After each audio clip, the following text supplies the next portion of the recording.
is a presentation of the Belly Up Sports Media Network. Welcome to the MorganMan Sports Podcast. I'm your host, Stacy Cole Morgan. Here on the MorganMan Sports Podcast, we talk Atlanta Falcons news, pre-game predictions, and all other news surrounding the Atlanta Falcons. Touchdown, Atlanta! Also on the podcast, we talk Call of Duty League, esports, covering Roster Mania, major predictions, COD champs, player trades, and much more to get you ready for every single CDL weekend. Scuff goes through, and Scuff stands with the one-on-one in optic with the reverse sweep. If that sounds good with you, put on your Falcons jersey, grab your gaming headset, and let's get this show started.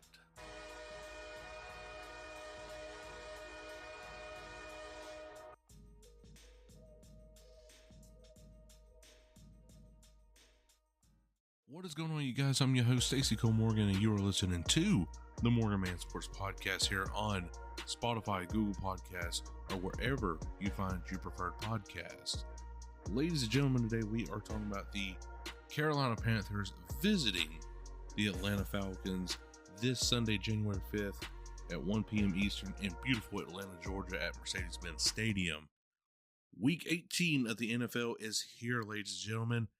The Atlanta Falcons has an opportunity to win the NFC South, but we got to have a little help from our division rivals, the New Orleans Saints. So guys, we are going to break down everything right here, full team stats on offense and defense, and the versus series of both the opponent's offense and defense versus the Atlanta Falcons offense and defense. Stats and very much more right here, and that's my phone going off if you do hear that. But let's go ahead and get straight into it, guys. So right now, the Atlanta Falcons are currently favored as of December 31st at 4:43 p.m., which is this Tuesday, a minus 8.5 point favorite with a 69% public bet. And Carolina is a plus 8.5 at a 31% public bet. The money line is in favor of Atlanta at a minus 435 at a 96% public bet. And Carolina is a plus 335 with a 4% public bet. The total over and under did open up as a 47.5 point, but now it is currently sitting at a 48 point favorite and going into the over at a 79% public bet. So honestly, this could be a high scoring game right here, ladies and gentlemen. That would be 24 points apiece for both the Atlanta Falcons and the Carolina Panthers to hit that mark and go over potentially. So as always, we do go over overall team stats right here for this matchup. The Carolina Panthers offense versus the Falcons defense. So the Falcons defense is 19th overall in the National Football League, 17th against the pass, and 14th against the run. While this Panthers offense is 31st in the National Football League, 31st while passing the ball, and 20th while running the ball. So this defense can definitely have a field day picking off Bryce Young and stopping the run play just near about every snap pretty much. This Panthers defense versus the Falcons offense. So the Falcons offense is a top 10 offense sitting at 10th overall in the National Football League, 8th while passing the ball, and 12th while running the ball. And this Panthers defense is 32nd overall in the National Football League, 16th against the pass, and 32nd against the run. So Bijon, hope you're going to have those legs rested up, my fella, because this Sunday is going to be one heck of a day for you, my friend. And as well for Tyler Allgeier. The passing, it will be questionable a little bit, but I do believe like Drake London, Kyle Pitts is definitely going to see the football a lot this Sunday, especially with Michael Penix throwing the ball and, getting in his open man coverage, letting the play develop by scrambling, doing whatever he's got to do to keep that play alive. So I really do like what I'm seeing right here. And like I said, guys, this is the last game of the season for the Atlanta Falcons, potentially. And why I say potentially? Because our division friends, the New Orleans Saints, if they go into Tampa Bay and beat the Buccaneers, or even tie with them, the Atlanta Falcons win the NFC South this Sunday. I know it sounds crazy to be saying that right now.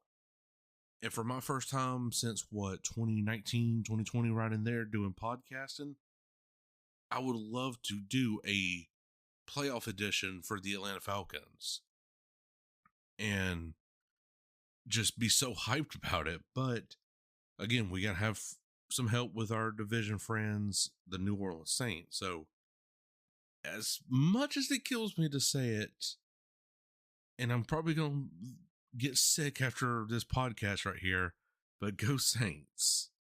Go Saints. Beat the Buccaneers this Sunday and help your brothers out and get us in the playoffs.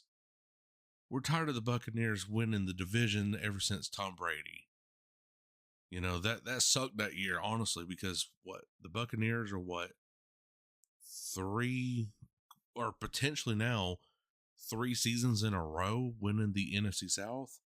Stuff's got to change, guys. And the Saints are the only ones that can help us. But of course, the Falcons do got to win against the Carolina Panthers as well.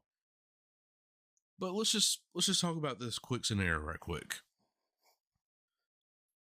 Even if the Falcons do win and the Buccaneers do win this Sunday, that will put the Falcons at 9-8, a winning season for the first time since 2017.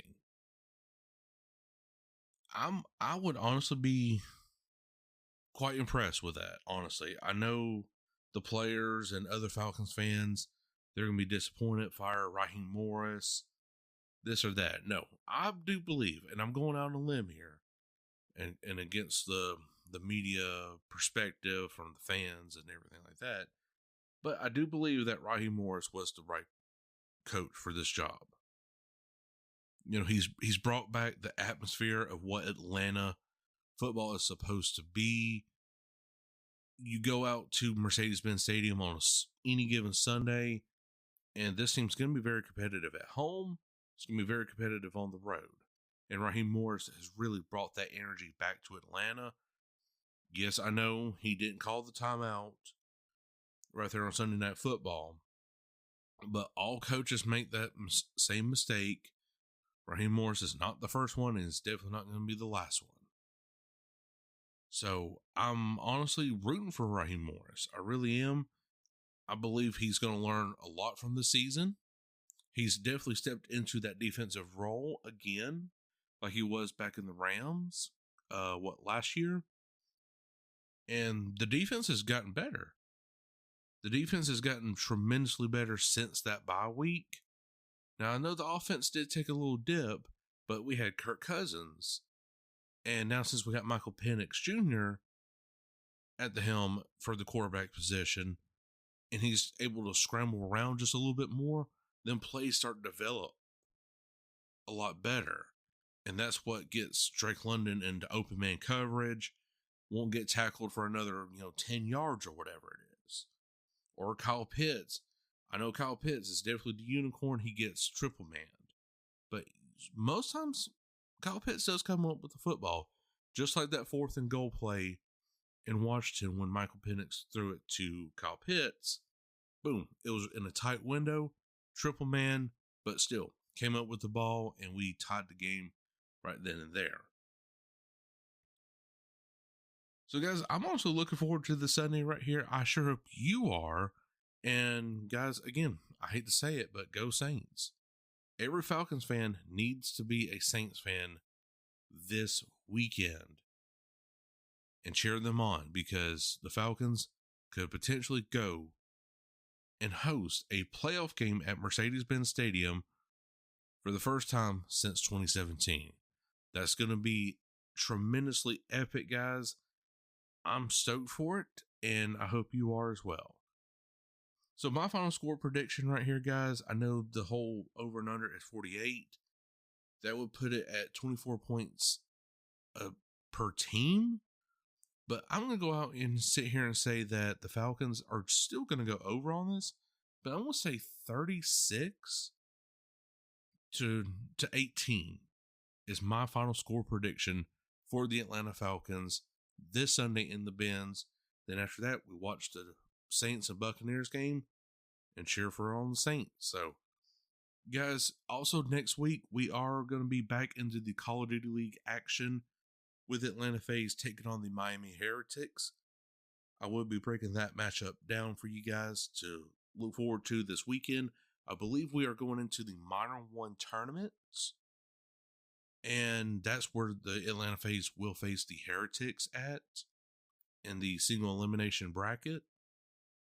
So be on the lookout for that next week, guys. And we got plenty of stuff to cover throughout the rest of the year right here. Things at Belly Up is going great right here, guys.